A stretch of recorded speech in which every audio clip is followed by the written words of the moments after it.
우리나라 말 속담에 이런 말 있잖아요. 호랑이 불에 들어가도 정신 차리면 살 수 있다. 호랑이 불에 정신 차려도 살 수 있을지 모르겠지만, 그러나 이런 속담을 통해서 하고자 하는 말은 어떠한 상황에서도 우리가 침착하고 냉철한 이성을 가지고 있고, 그리고 담대한 것이 얼마나 중요한지 모른다. 이걸 이제 말하고자 하는 것입니다. 반면은 우리 작은 물가에서도 사실은 이게 당황하고 두려움을 가지면, 그리고 정신을 놓아버리면, 그죠? 무릎 꿇기 오지 않는 물 속에서도 큰 위험을 당할 수가 있습니다. 그런 경험들이 혹 있는지 모르겠지만, 저는 아주 이런 경험을 해보았기 때문에, 분명히 무릎 꿇기 안 되는데 미끄러졌는데 계속해서 미끄러지는 거예요. 그러니까 두려움이 오니까 그 무릎 꿇기 오지 않는 그 물가에서도 일어나지 못하겠더라고요. 이게 정신을 딱 놓으면 정말 위험하구나 하는 걸 사실은 이제 경험을 하였습니다. 아마 여러분들 가운데도 그런 비슷한 경험들이 있었으리라 생각을 합니다. 우리가 살아가는 삶의 모든 여정에는요, 뜻하지 않는 어려움과 또 고난과 또 시련과 또 위기와 또 시험이 옵니다. 삶의 영역에서도 그런 시험, 시련 이런 거 없이 지나간 사람은 하나도 없을 겁니다. 다 어렵고 힘든 삶들을 살아가게 됩니다. 근데 그 신앙의 영역에도 같습니다. 시험과 고난이 없는 그런 신앙생활을 사실은 대부분 다 기대하죠. 이왕이면 좀 편하게 신앙생활 했으면 좋겠다. 하지만 안타깝게도 이 죄 많은 이 세상에서는 불가능합니다. 이 죄 많은 세상에서 정말 평안하게 신앙생활하면 참 좋겠는데, 아직 이 사단이 끊임없이 우리를 미혹해서 우리로 하여금 평안한 신앙생활을 하지 못하도록 만드는 경우가 종종 있기 때문에 그렇습니다. 그럼에도 불구하고 우리는 이 죄 많은 세상에서 살아가야 합니다. 여러분, 우리가 사는 이 세상은 우리가 눈을 들어 사방을 보면은 정말 죄가 가득한 곳임을 우리는 부정할 수가 없습니다. 그러나 우리는 또 이 죄 많은 세상에서 떠나서 산속에 가서 살거나 굴 속에 들어가서 살 수도 없습니다. 우리는 이 죄 많은 세상 가운데 보냄을 받았고, 죄 많은 세상 가운데 죄와 싸우면서 살아야 하는 것입니다. 그렇다고 한다면 죄 많은 세상에서의 신자의 삶은 어떠해야 합니까? 그죠? 그리고 죄 많은 세상을 이길 능력은 또 무엇입니까? 본문을 기록한 시편 저자 역시 같은 질문을 가지고 씨름을 하였습니다. 그리고 그 질문에 대한 답을 찾았습니다.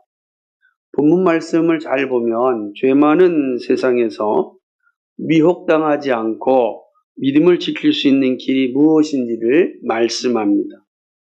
본문은 시편 119편 중에서 119편이 시편 중에 가장 깁니다. 그죠? 176절까지 있습니다. 1절에서 176절까지 있는 겁니다. 그런데 이 시편 119편은 전체 시가 작성되면서 이 히브리어 알파벳으로 이제 시가 만들어집니다. 독특하죠?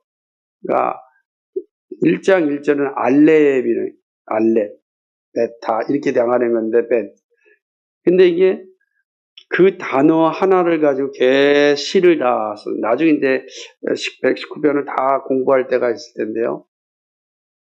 그러니까 오늘 우리가 살펴볼 말씀은 7번째, 119편 안에서 7번째.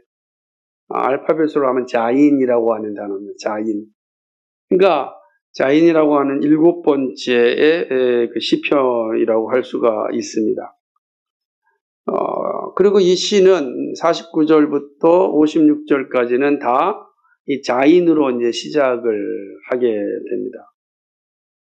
그러니까 이게 참 대단한 시편입니다. 그래서 우리 마찬가지로 이렇게 말꼬리처럼 된 것처럼 느낄지 모르겠지만 그 정확하게 운율을 맞추면서 이 시가 이루어진 것을 보게 되는 것입니다. 그러니까 첫 단어로 모든 시를 짓고 있는 것이죠.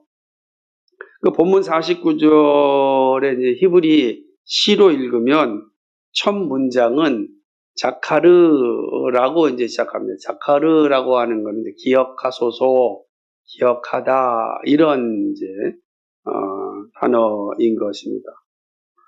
그러니까 이제 7번째 시는 이제 자카르, 기억하소서라는 말로 시작하고 있다고 할 수 있습니다. 그다음에 시인은 무엇을 기억하여 달라고 말하는가?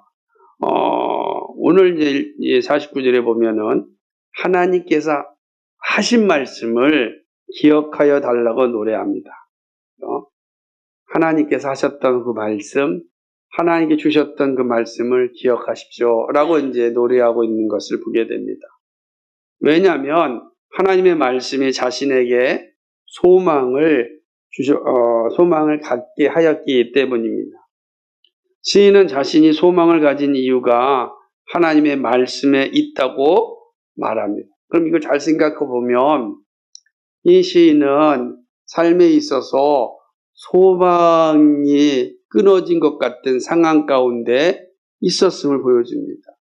여러분 살아가면서 삶에 대한 소망이 없다면 그 삶은 의미가 없습니다.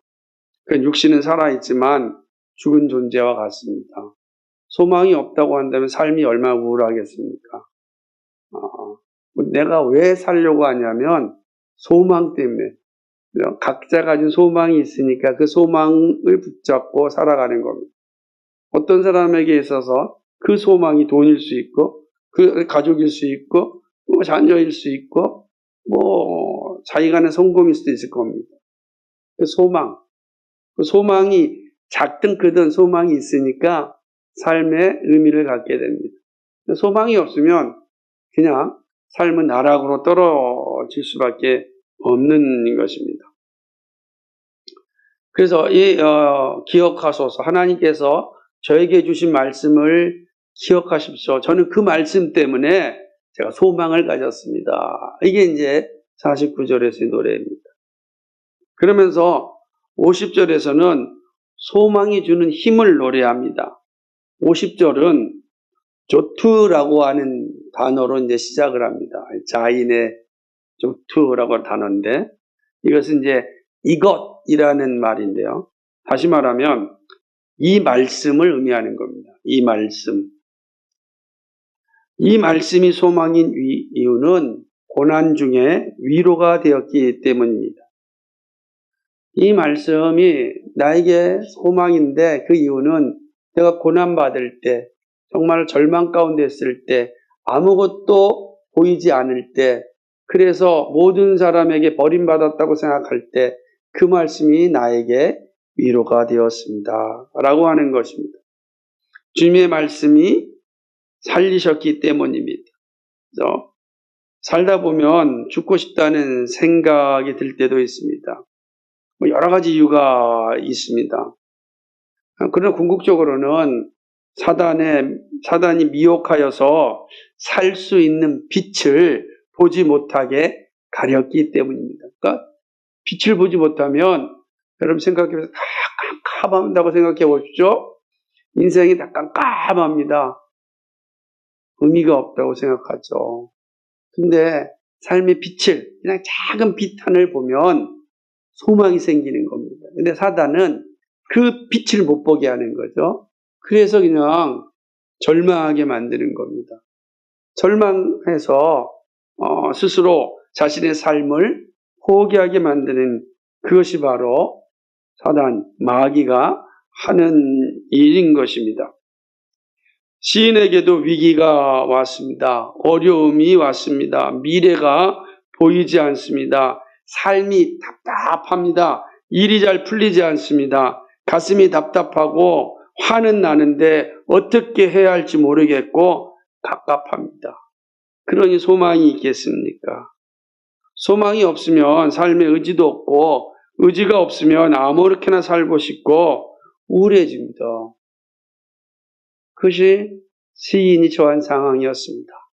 그녀의 말씀이 그런 상황 가운데 위로를 줬고 그 위로가 다시금 살아나게 하셨다는 겁니다.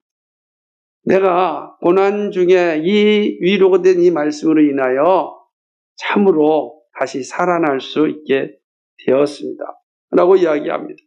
더구나 교만한 자들이 하나님을 믿는다고 조롱하는 소리까지 들었습니다. 51절에 보면은 히브리어로는 시작할 때 제딤이라고 시작하는 겁니다. 자인으로 시작하죠. 이 교만한 자들이 조롱합니다. 야, 신앙을 가졌다고 하면서 네 삶이 왜 모양이냐? 예수 믿는다고 하면서 왜 잘 되는 것도 없냐? 뭐 나랑 별 차이가 없. 예수 믿지 않는 나도 잘 먹고 잘 사는데 너는 왜 그 모양이냐? 조롱합니다. 정말 하나님이 있냐? 예수님이 있다고 한다면 왜 네 삶이 그러냐? 조롱합니다. 차라리 예수님을 믿지 말지 왜 예수님 믿으면서 그렇게 사냐? 소리합니다. 그 얼마나 힘이 들고 마음이 아프겠습니까? 여러분, 지금 그렇게 이야기하는 겁니다. 51절에 교만한 자들이 나를 심히 조롱하였다. 교만하니 왜 조롱하겠어요? 교만이 뭡니까? 교만한 사람들. 뭔가 좀 주머니에 돈이 좀 있다든지, 뭐 성공 좀 했다든지, 아니면 뭔가가 보이는 것에 좀 만족스러울 만큼 가지고 있으니까 땅땅거리는 겁니다. 근데 예수 믿는데 잘 일이 풀리지 않습니다. 그죠? 가난하기도 합니다. 예수 믿지 않는 사람 하는 거지. 야, 너는 뭐, 야, 예수 믿고 교회 다닌다고 하는데 어째 그 모양이 그 꼴이냐? 네가 믿는 하나님, 네가 믿는 예수님 별 힘이 없는가 보다. 라고 이야기하는 겁니다. 그런 소리 들으면 얼마나 속이 상하겠습니까? 그 시인이 그런 겁니다, 지금. 지금 그런 비참한 상황 가운데 떨어져 있는 것입니다. 그러나 그러한 조롱에도 나는 믿음을 버리지 않았습니다. 주의 법을 떠나지 않았습니다. 말씀을 떠나지 않았습니다. 그러자 말씀이 나를 살렸습니다. 그런 가운데 포기하지 않았고 그 조롱 가운데 주눅들지 않았고 그 상황 가운데서도 나는 소망을 주는 말씀을 붙잡았습니다. 그래서 다시 살아났습니다. 노래하는 겁니다. 조롱받을 상황 가운데 쉽게 신앙생활하는 거 쉽지 않거든요. 그렇죠? 근데 그 순간에도 저는 믿음을 잃지 않았습니다. 그러면서 53절에 다시금 얘기합니다. 53절은요. 52절입니다. 여호와여 주의 옛 규례를 내가 기억하고 스스로 위로하였나이다 라고 이야기합니다. 다시금 기억하다 자카르라 그랬잖아요. 다 자카르 기억하다. 하나님의 옛 규례를 기억하고 스스로 위로가 되었다고 노래합니다. 말씀을 기억할 때 그 말씀이 나를 위로하여 주었습니다. 그 무엇보다도 강력한 위로가 되었습니다. 조롱받음과 두려움과 답답함과 고난 가운데 있을 때 정말 그 심정은 이루 말할 수 없이 힘이 들었는데 그때 말씀을 기억하자 다시금 내가 힘을 얻었습니다. 내가 기억할 때, 그 말씀을 기억할 때 그 말씀이 나에게 다시금 힘이 되었습니다. 라고 이야기하는 겁니다. 저에게도 사실은 이러한 위로가 강력하게 있었습니다. 저도 고등학교 시절부터 어머님 없이 살아왔으니 되니 얼마나 힘들었겠습니까? 그래서 우리 교회는 그런 사람들이 많이 오는 것 같아서 하나님이 그렇게 보내는가 생각을 하는데, 그때 정말 힘들고 어려울 때 앞이 보이지도 않고,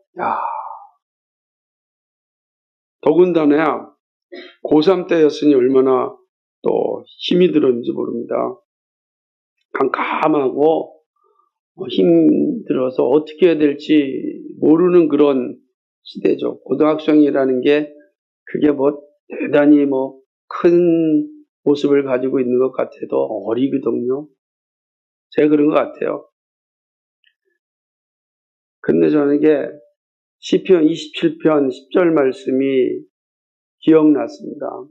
그 말씀이 읽었을 때, 그 말씀을 들었을 때, 그 말씀이 저를 완전히 붙잡았습니다. 내 부모는 너를 버릴지라도 나 여호와는 너를 붙잡으리라.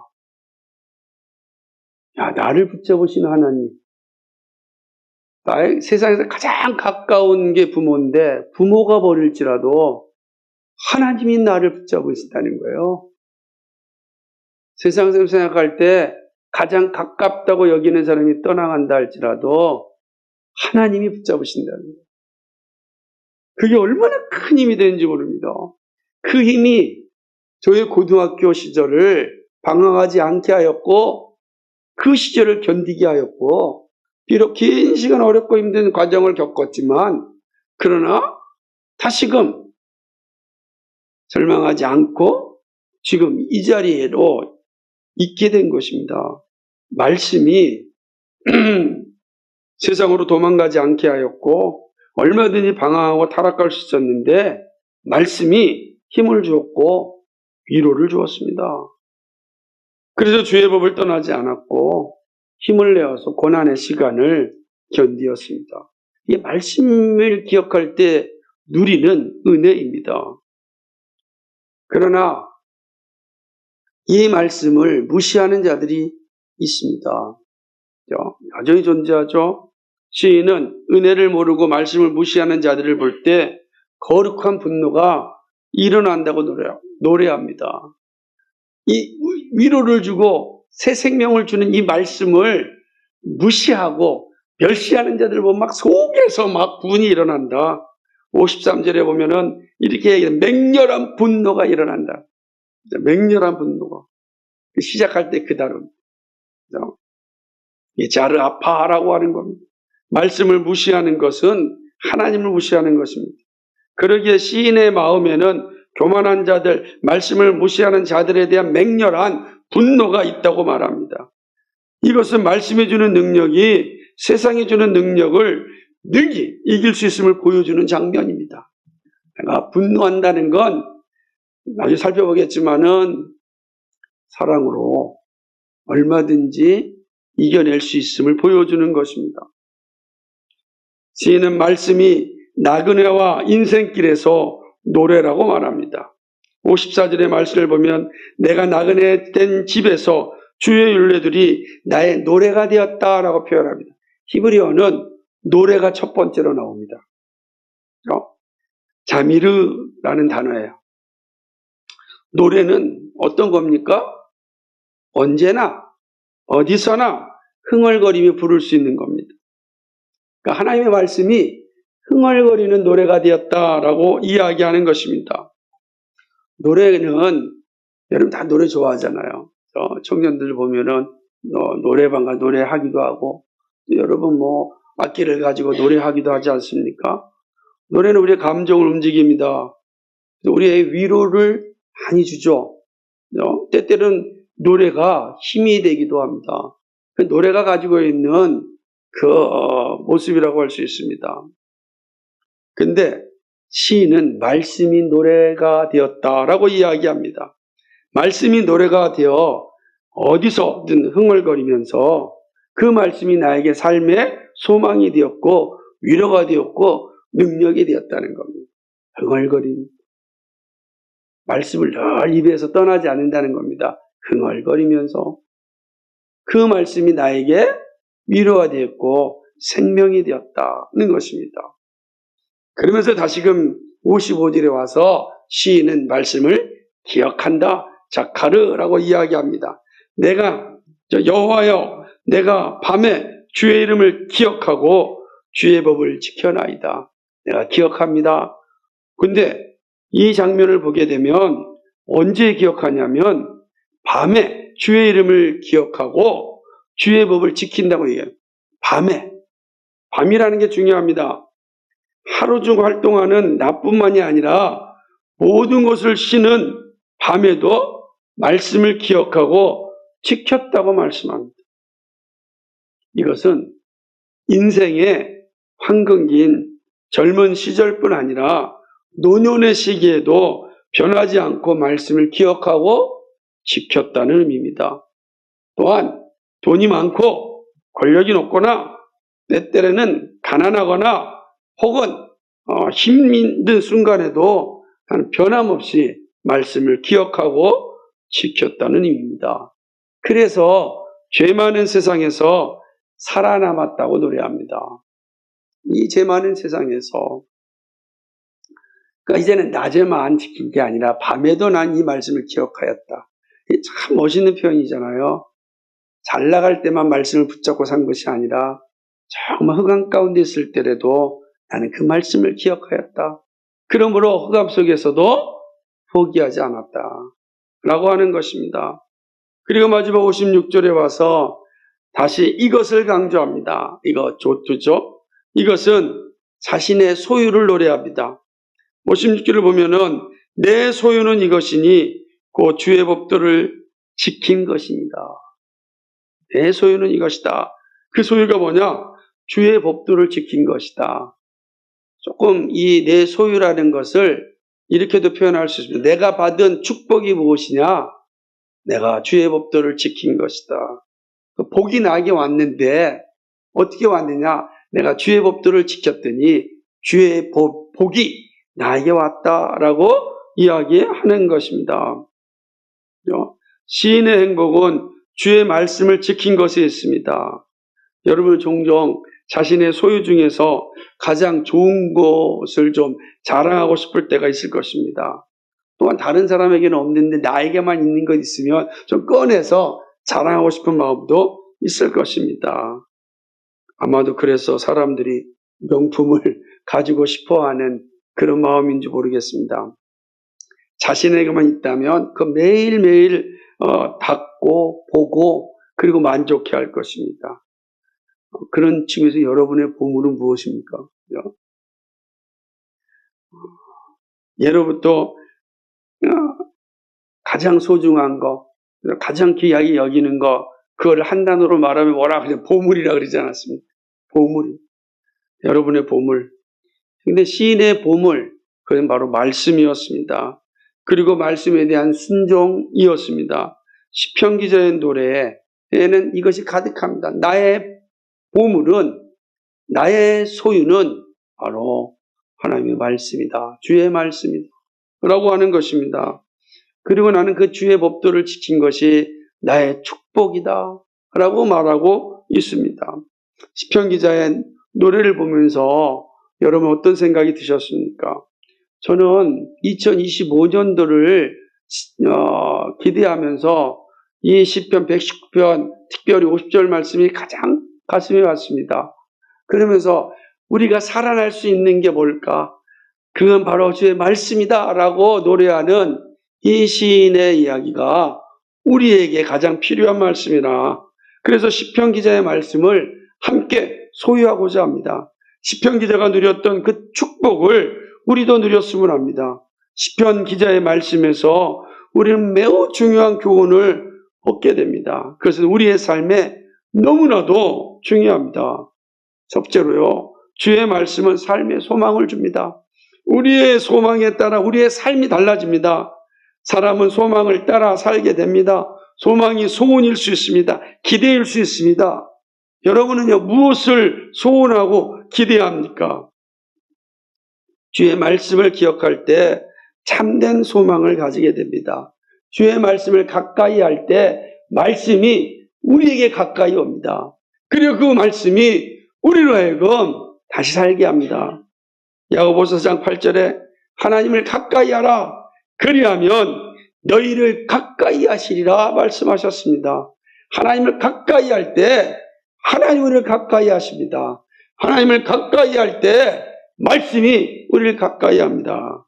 그 말씀이 우리를 가까이 할 때 그 말씀이 우리를 살게 합니다. 주의 말씀을 가까이 할 때 말씀이 우리에게 참된 소망을 줍니다. 여러분 정말 소원이 필요합니까? 소망이 필요합니까? 오늘 이 시인이 우리에게 이야기하듯이 주의 말씀을 가까이 하십시오. 그럼 하나님 주신 소망을 보게 될 것이고 내 소망이 일어나게 될 것입니다. 삶의 소망을 가지게 되는 것입니다. 두 번째로는 주의 말씀은 고난 중에 위로입니다. 고난이 없는 인생은 존재하지 않습니다. 이미 말씀드렸듯이 우리가 사는 세상은 죄 많은 곳이기 때문입니다. 그런데요, 고난이 무조건 나쁜 것은 아닙니다. 고난을 통하여 얻는 것이 있기 때문입니다. 고난은 우리가 하나님의 말씀이 얼마나 큰 위로가 되는지를 알려줍니다. 우리가 고난이 없으면 이 말씀 우리에게 얼마나 큰 위로인지 모를 수 있습니다. 근데 고난이 우리에게 말씀이 주는 위로가 얼마나 큰지를 또 알려줍니다.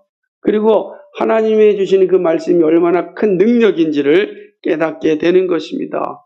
그렇기 때문에 고난 가운데 노래할 수 있습니다. 이것을 경험한 사람은 더 분명하게 고백합니다. 주의 말씀은 고난 중에 위로라. 우리가 고난 없는 인생을 살면 너무 좋은데 죄 많은 세상에서 불가능하단 말이에요. 그런데 이 고난 가운데 그럼 어떻게 우리는 즐거움을 누릴 수 있을까? 주의 말씀이 우리로 하여금 고난 중에 위로가 됩니다. 은혜가 여러분께 있길 바랍니다. 세 번째로는 주의 말씀은 생명입니다. 죽은 것 같은 세상에서 다시 살게 하는 능력입니다. 지금 우리가 살고 있는 이 세상은 하나님의 창조된 아름다운 세계이지만 하나님을 떠나 살아가는 죄 많은 세상이 되어버렸습니다. 영적으로 죽은 세상입니다. 잠시 있다 사라질 것을 향하여 달려가는 불나방과 같은 세상입니다. 디모데전서 5장 6절 말씀처럼 향락을 좋아하는 자는 살았으나 죽었느니라.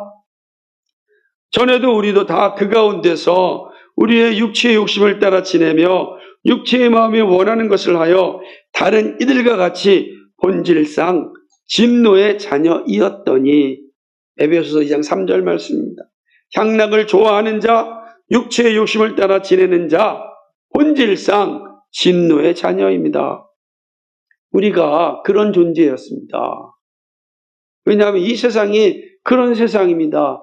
그런 세상에 태어났고 그런 세상에 살면 본질상 진노의 자녀가 됩니다. 향락을 좋아하지 않을 수밖에 없어요. 네? 하나님의 말씀이 들어가지 않으면 모두가 다 향락을 좋아합니다.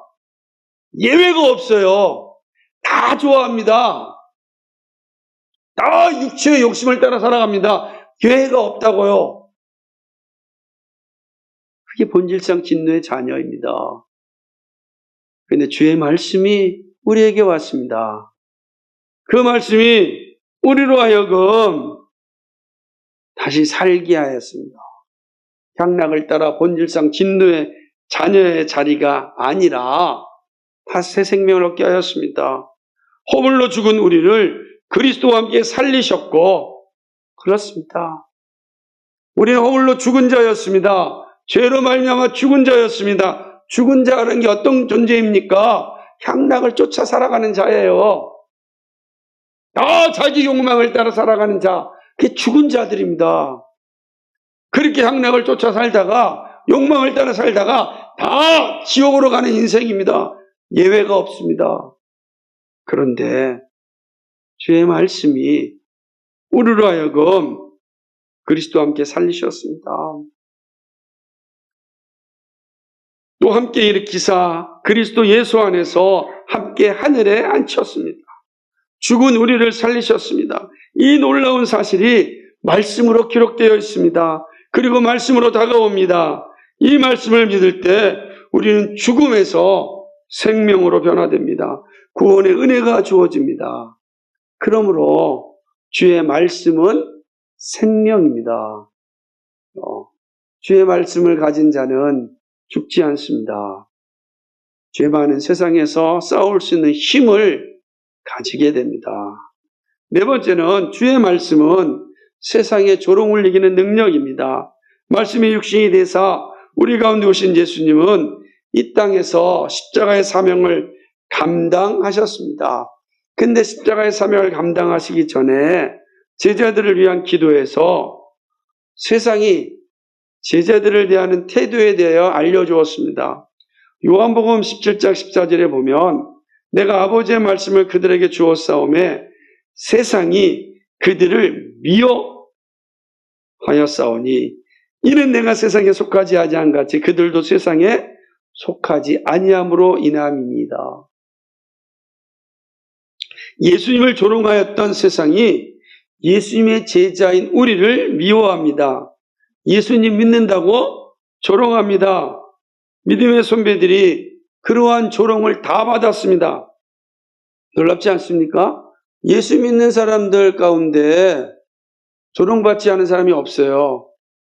조롱받지 않았다고 한다면 예수 믿는 사람이 예수 믿지 않았기 때문입니다. 교회는 다녔어도 예수 믿지 않으니까 조롱받지 않는 겁니다.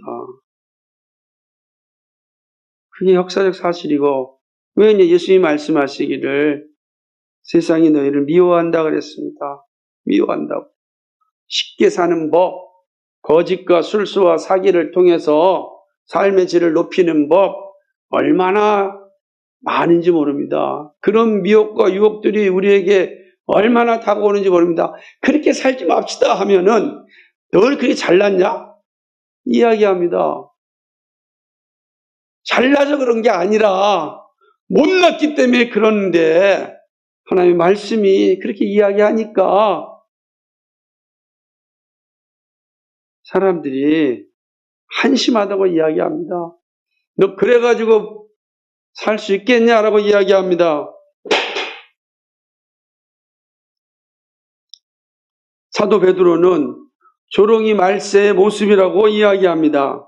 먼저 이것을 알지니 말세에 조롱하는 자들이 와서 자기의 정욕을 따라 행하며 조롱하여 라고 이야기합니다. 당연하죠. 이게 시대의 모습인 것입니다. 이러한 말세를 이기는 힘이 무엇입니까? 바로 약속의 말씀입니다. 이 말씀이 모든 조롱을 이기고 승리의 자리에 이르게 합니다. 베드로 사도의 확신입니다.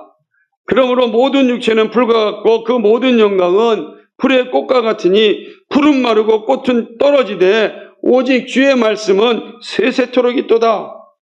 그렇습니다. 세상의 조롱은 마르는 풀이고 떨어지는 꽃입니다. 결코 잠시 화려한 꽃처럼 보인다 할지라도 시들어버리고 말 것입니다. 그러나 말씀은 세세토록 있습니다. 그로 말씀이 이 세상을 이기는 능력입니다. 조롱을 이기는 능력이 말씀에 있습니다. 말씀을 가까이 하는 자에게 이런 능력을 갖게 되는 것입니다. 다섯째, 주의 말씀을 기억할 때 우리는 참된 위로를 얻습니다. 위로 있고 위로를 얻게 합니다. 말씀을 기억하는 일은 위기의 상황에 강력한 능력이 됩니다. 말씀을 기억한다는 건 암송한다는 것이 1차적인 의미입니다. 그러나 2차적으로는 말씀이 가슴에 있다는 것입니다. 깨달아서 내 안에 있다는 것입니다. 말씀이 삶의 핏줄이 됨을 의미합니다. 우리의 청교도 선배들처럼 어디를 찔러도 나오는 것이 말씀이 되지는 못하지만 말씀이 나의 생각과 삶을 지배할 수 있어야 합니다. 그래서 말씀이 가는 데까지 가고 말씀이 멈추는데 멈춰야 합니다.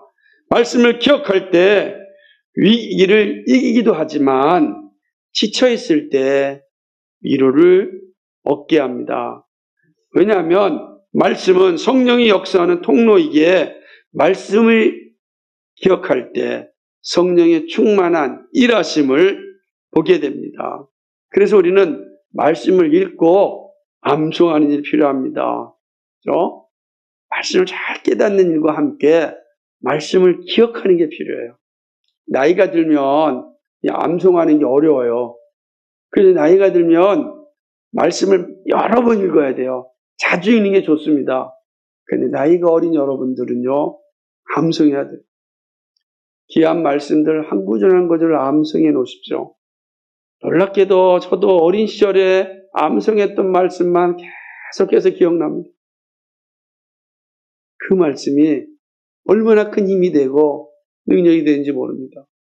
설교자로서 가장 큰 복은 뭐냐면 설교할 때마다 말씀이 기억나서 그 말씀을 전할 수 있다는 것입니다.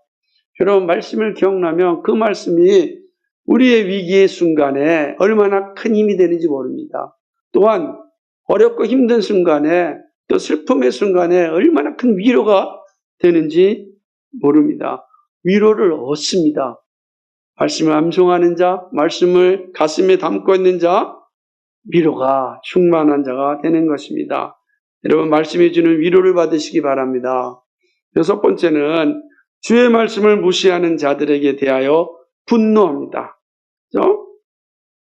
우리는 주의 말씀은 그 말씀을 분노하는 자들에게, 멸시하는 자들에게 분노케 합니다. 말씀 있는 자들은요, 그런 모습을 갖습니다. 시인의 분노는 폭력적 분노가 아닙니다. 거룩한 분노입니다.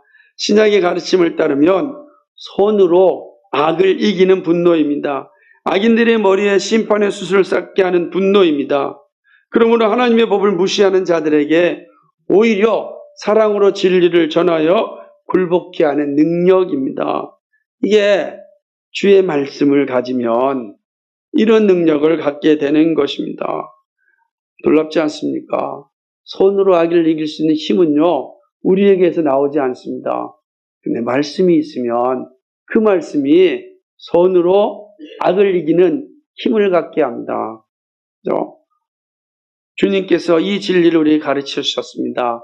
원수를 사랑하라. 여러분, 원수를 사랑할 수 있겠습니까?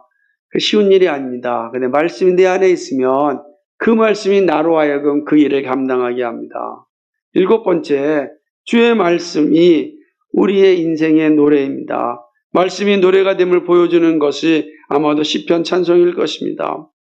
그러나 단지 시편 찬송만 의미하는 것이 아니라 기쁨과 즐거움의 원천이 말씀이 되어야 함을 의미합니다. 노래는 위로가 되고 기쁨이 되고 즐거움이 되고 행복이 됩니다. 노래는 늘 가까이에 있습니다. 이렇듯 말씀이 노래가 되어서 위로가 되고 기쁨이 되고 즐거움이 되고 행복이 되어야 합니다. 말씀을 입에 두고 귀로 듣고 가슴으로 느끼기를 소망합니다.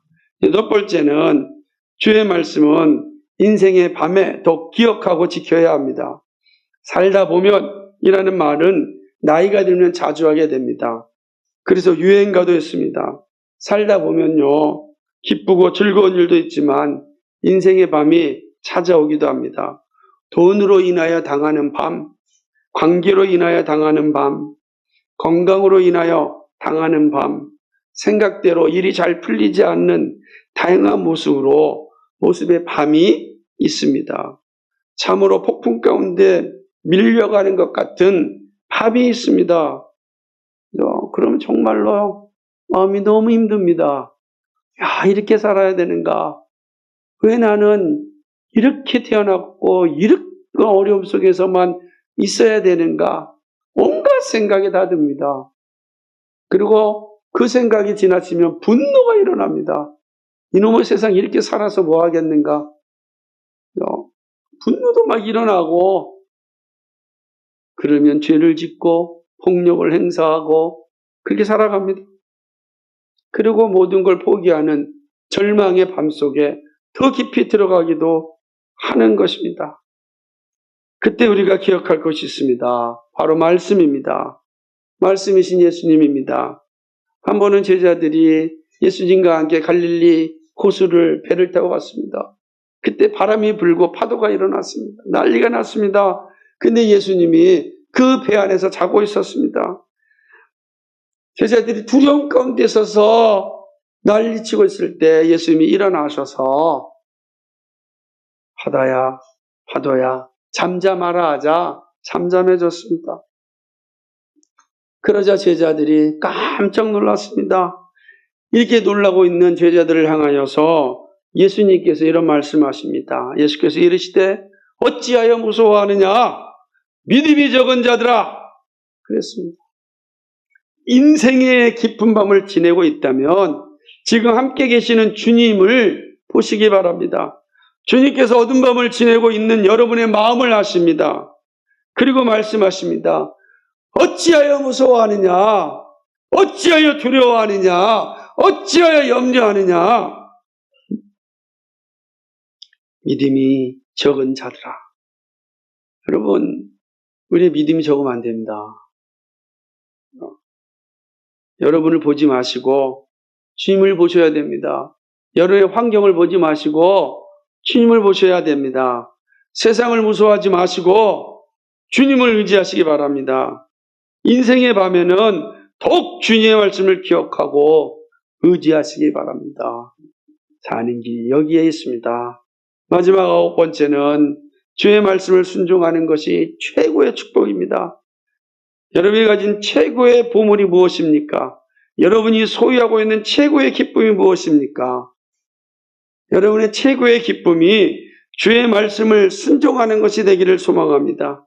죄 많은 사람은 잠시 있다 사라지는 것을 보물로 삼고 살아갑니다. 그것이 복이라고 생각합니다. 물론 보이는 것들도 중요합니다. 그러나 주님이 주신 다 선물이기 때문에 그렇습니다. 하지만 예수님은 그보다 더 귀한 것을 우리가 소유하기를 원합니다. 보이는 것을 우리에게 주기를 기뻐하시는 예수님은 보이지 않지만 영원한 복을 소유하기를 원합니다. 말씀을 소유하고 순종하는 일입니다. 말씀이 주는 능력이 있기 때문입니다. 이는 하나님의 사람으로 온전하게 하며 모든 선한 일을 행할 능력을 갖추게 하려 함이라. 아멘. 그렇습니다. 말씀이 주는 열매입니다. 하나님의 사람으로 온전하게 됩니다. 여러분의 삶이 온전하게 됩니다. 모든 선한 일을 할 수 있는 능력을 갖추게 됩니다. 말씀이 임하면 누구에게나 다 이러한 열매가 맺혀집니다. 배웠든지 못 배웠든지 가난하든지 부하든지 어리든지 노인이든지 상관없습니다. 말씀을 가까이 하면 이 열매를 맺게 됩니다. 온전한 사람이 됩니다. 선한 일을 내 열매를 맺게 됩니다. 선한 일을 할 수 있는 능력을 아무나 하는 게 아닙니다. 말씀 있는 사람만 하게 됩니다. 주의 말씀을 소유하는 복이 넘치기를 소망합니다. 말씀을 맺습니다. 그럼 어떻게 준비해야 되겠습니까? 2025년은 그런 의미에서 설교 말씀을 잘 듣는 한 해가 되기를 바랍니다. 그리고 매주 기억나는 말씀을 가슴에 품고 살았으면 좋겠습니다. 여러분이 오늘 말씀을 많이 들어서 다 기억하지 못할 것입니다. 그러나 혹시 그 말씀 가운데 하나라도 건진다면 그 말씀을 좀 암송하십시오. 그 말씀을 기억하십시오. 여러분 새해에는 그 말씀을 붙잡고 한 주를 사시고 또 말씀을 붙잡고 한 주를 사셔서 52주가 말씀의 인도를 받는 그런 한 해가 되었으면 좋겠습니다. 두 번째로는 말씀을 잘 읽기 바랍니다. 우리 2025년은 전교인이 일독하는 한 해가 됐으면 좋겠습니다. 1년이잖아요. 일독해서 2025년 연말 시상에는 전교인이 다 시상받는 그런 역사를 한번 일으켰으면 좋겠습니다. 말씀을 한번 잘 듣고 잘 한번 읽어봅시다. 네? 힘들면 옆 사람한테 도와주고 같이 좀 독려해서 언제까지 읽었다. 나 어디까지 읽었느냐? 라고 하면서 우리가 한번 말씀을 읽어봅시다. 왜요? 말씀이 우리에게 위로요, 능력이요, 생명이 되기 때문입니다. 그리고 말씀을 듣고 읽는 것이 끝나지 말고 믿음으로 순종하시기 바랍니다. 이 말은 말씀을 의심하지 마시고 믿음으로 순종하라는 것입니다.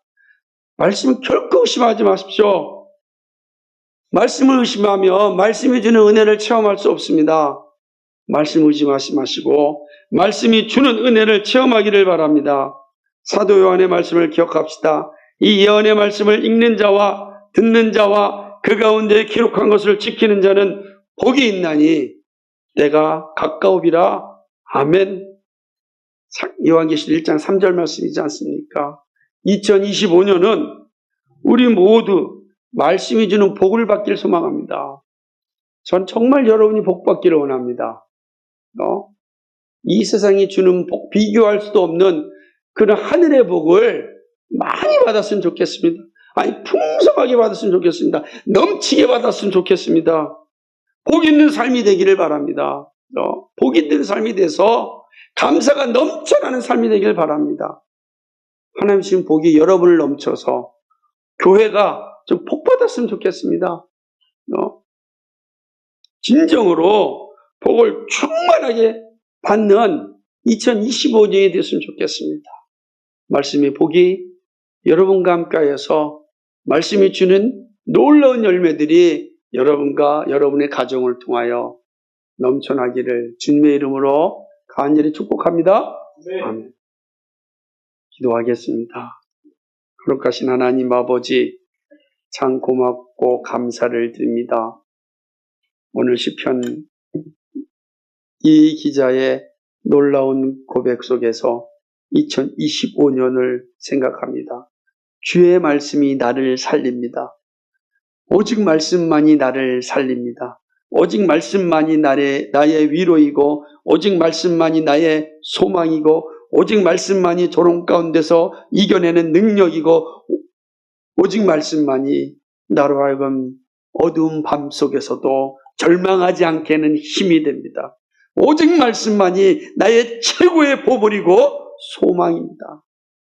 오 주님, 2025년은 이 말씀과 함께 살아갈 수 있는 그런 한 해가 되기를 소망합니다. 그래서 우리 주님께서 약속하신 말씀의 복을 충만하게 누리는 복 있는 한 해가 될 수 있도록 주님 함께하여 주시옵소서. 그리하여 모두에게 이 놀라운 복을 증거하는 하나님의 사람들 되게 하여 주옵소서. 감사합니다. 우리 예수 그리스도의 받들어 기도하옵나이다. 아멘.